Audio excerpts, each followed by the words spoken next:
দীর্ঘ অপেক্ষা অবসান ঘটিয়ে অবশেষে ঘোষণা করা হলো বলিউড সুপারস্টার শাহরুখ খানের বহুল প্রতীক্ষিত সিনেমা কি এর মুভির তারিখ। সিদ্ধার্থ আনন্দ পরিচালিত এই অ্যাকশন থ্রিলার আগামী 24 ডিসেম্বর বড়দিন উপলক্ষে প্রেক্ষাগৃহে মুক্তি পেতে পারে। 24 জানুয়ারি প্রকাশিত সিনেমাটির রিলিজ ডেট। টিজার মুহূর্তেই সামাজিক যোগাযোগ মাধ্যমে ব্যাপক সাড়া ফেলে। টিজারে ইঙ্গিত দেয়া হয় বছরের শেষটা হতে যাচ্ছে অ্যাকশন আর উত্তেজনায় ভরপুর। কিং চরিত্রে তিনি ফিরছেন আগ্রাসী ও শক্তিশালী রূপে। পাঠান ও জওয়ান এর সাফল্যের পর এই সিনেমা নিয়ে দর্শকের প্রত্যাশা তুঙ্গে।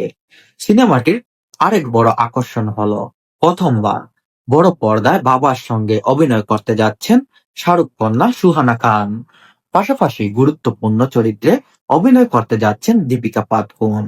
আরও অভিনয় করতে যাচ্ছেন অভিষেক বচ্চন, অনিল কাপুর, জ্যাকি শ্রফ, আরশাদ ওয়াসিম ও রানী মুখার্জি সহ এক ঝাঁক তারকা। সব মিলিয়ে কিং হতে যাচ্ছে 2026 সালের আলোচিত এবং সমালোচিত